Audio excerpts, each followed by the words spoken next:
Segunda parte, capítulo 2, Espíritos Felizes. Antônio Cousteau, membro da Sociedade Espírita de Paris, sepultado em 12 de setembro de 1863, no cemitério de Montmartre, em Vala Comum. Era um homem de coração que o Espiritismo reconduziu a Deus. Completa, sincera e profunda era sua fé em Deus. Simples, calceteiro, praticava a caridade por pensamentos, palavras e obras consoante aos fracos recursos de que dispunha e encontrando meios, ainda assim, de socorrer os que possuíam menos do que ele. Se a sociedade não lhe adquiriu uma sepultura particular, foi porque lhe pareceu dever antes empregar mais utilmente o dinheiro em benefício dos vivos do que em vãs satisfações de amor próprio. Além de que nós, os espíritas, sabemos melhor que ninguém que a vala comum é tanto quanto os mais suntuosos mausoléus, uma porta aberta para o céu.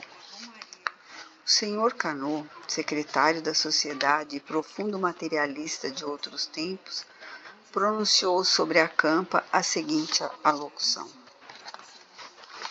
Caro irmão Cousteau, faz alguns anos, muitos dentre nós, e eu em primeiro lugar, confesso, não viríamos a este túmulo aberto que apresentaria apenas o fim das misérias humanas, e depois o nada, o pavoroso nada.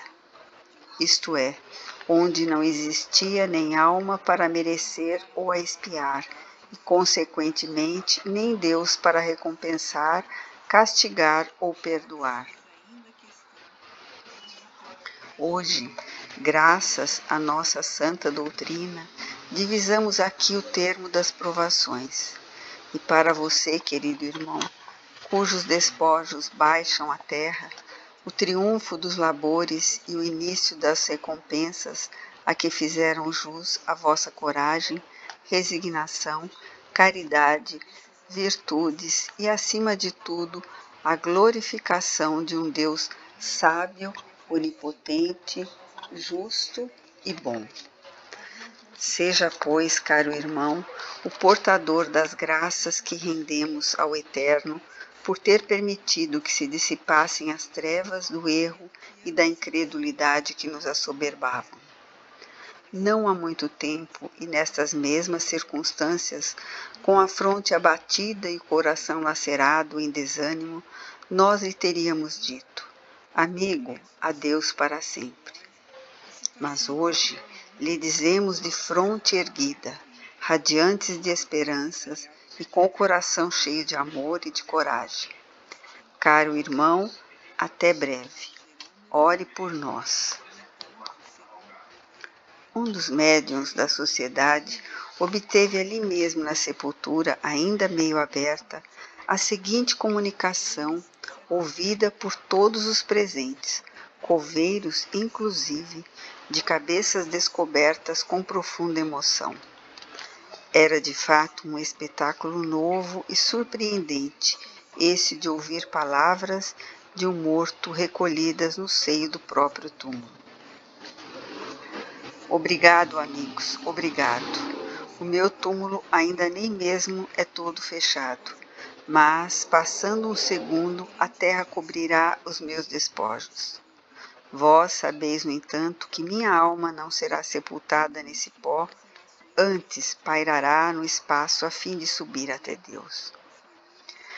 E como consola poder a gente dizer a respeito da dissolução dos invólucros: ó, eu não morri, vivo a verdadeira vida, a vida eterna. O enterro do pobre não tem grandes cortejos, nem orgulhosas manifestações que lhe abeiram da campa.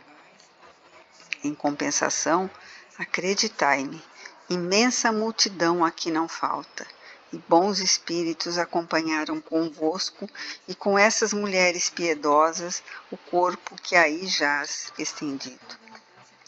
Ao menos todos vós tendes a fé e amais o bom Deus. Certamente, Não morremos só porque o nosso corpo se reduz a nada, esposa amada. Demais, eu estarei sempre ao seu lado para te consolar, para te ajudar a suportar as provações.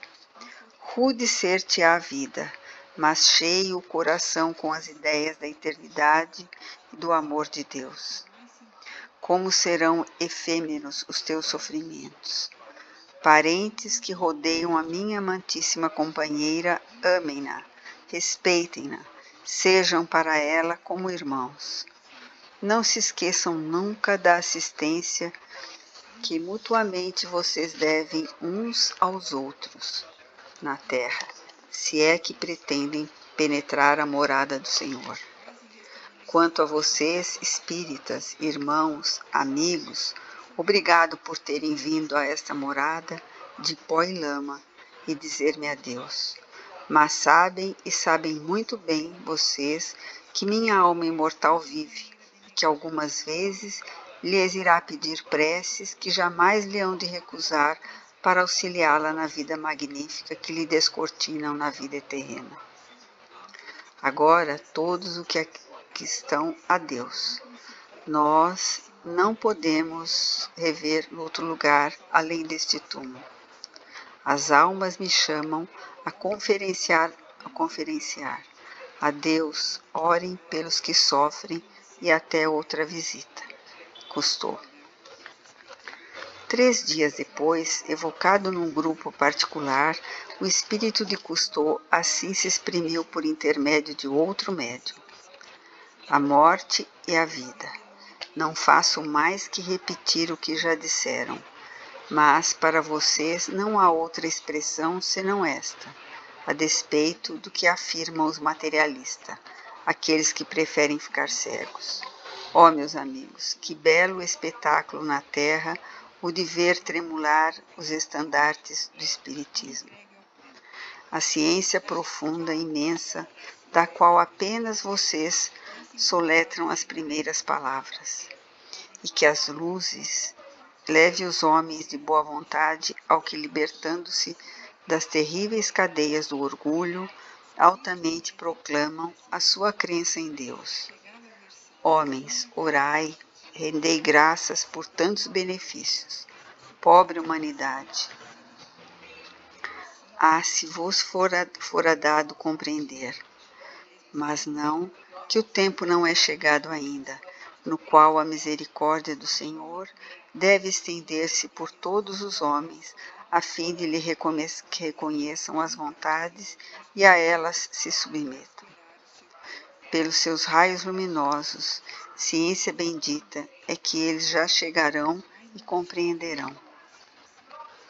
Aos seus raios vivificantes, o mestre e o operário virão a confundir-se e identificar-se, compenetrados dessa caridade fraterna preconizada pelo divino Messias. Ó, meus irmãos, pensem na felicidade imensa que possuem como primeiros iniciados na obra de regeneração. Honra lhes será feita. Prossigam e um dia, como eu, vendo a pátria dos espíritos, exclamarão: a morte é a vida, ou antes um sonho, espécie de pesadelo que dura o espaço de 1 minuto e do qual despertamos para nos vermos rodeados de amigos que nos felicitam, ditosos por nos abraçarem. Tão grande foi minha aventura que eu não podia compreender que Deus me destinasse tantas graças relativamente ao pouco que fiz. Parecia-me sonhar, e como outrora me acontecia, sonhar que estava morto. Fui por instantes obrigado ao temor de voltar ao desgraçado corpo. Muito não tardou, porém, que me desse contas de realidade e rendesse graças a Deus. Eu bendizia o mestre que tão bem soube incutir-me os deveres de homem que crê na vida futura. Sim, eu o bendizia, agradecia porquanto o livro dos Espíritos despertaram-me na alma os elos de amor ao meu Criador. Obrigado, bons amigos, que me atraíram para junto de vocês. Comuniquem aos nossos irmãos que estou muitas vezes com o nosso amigo Samson. Até outra vista e coragem, porque o triunfo os espera. Felizes aqueles que houverem tomado parte no combate. Daí por diante, o Sr. Cousteau manifestou-se constantemente na sociedade e em outras reuniões, dando sempre provas dessa elevação de pensamentos que caracteriza os espíritos adiantados. A senhorita Emma. Em consequência de acidentes causados por fogo, faleceu a senhorita Emma após cruéis sofrimentos. Alguém se propusera solicitar a sua evocação na Sociedade Espírita de Paris, quando ela se apresentou espontaneamente a 31 de julho de 1863, pouco tempo depois da morte.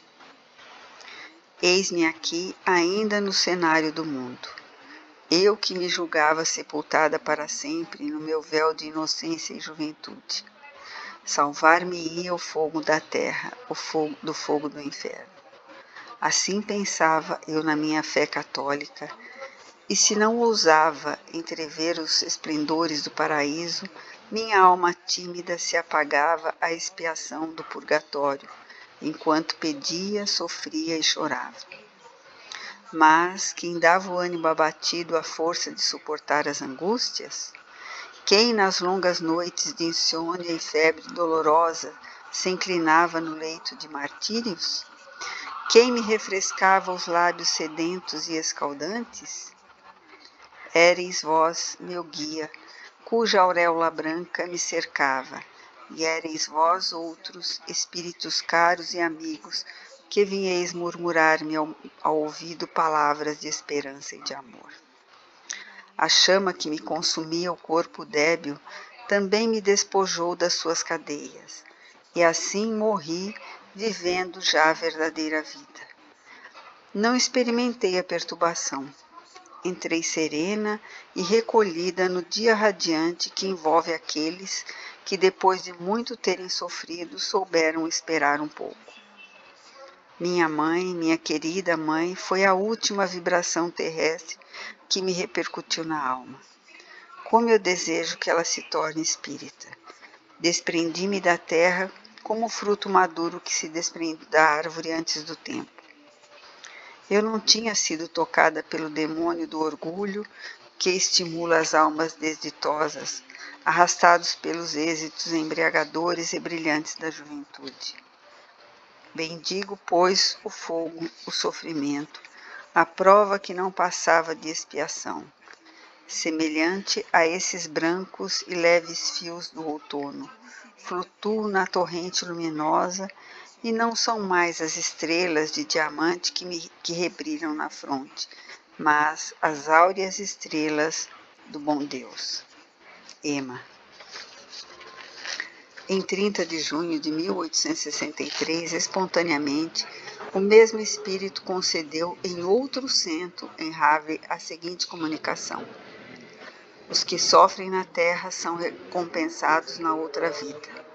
Deus é repleto de justiça e misericórdia para com os que aqui sofrem.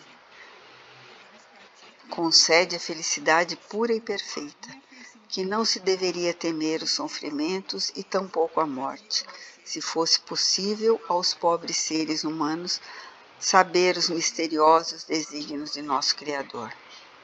Mas a terra é um local de muitas provações e frequentemente semeados de dores bem pungentes. Seja resignado se for ferido, e diante de Deus, que é o Criador absoluto, inclinai-vos pela sua bondade, quando eles vos der um fardo pesado para suportar. Se ele vos chamar depois de grandes sofrimentos, se nenhum lamento ou murmúrio entrar em vosso coração, vereis como foram poucas essas dores e as penas da terra, quando percebereis a recompensa que Deus vos reserva. Bem cedo deixei a terra e Deus quis me perdoar e dar-me a vida daqueles que respeitam sua vontade. Adorai e amai de todo o coração para sempre a Deus. Acima de tudo, orai firmemente. É nisto que consiste o vosso sustentáculo aqui na terra, a vossa esperança, a vossa salvação. Ema.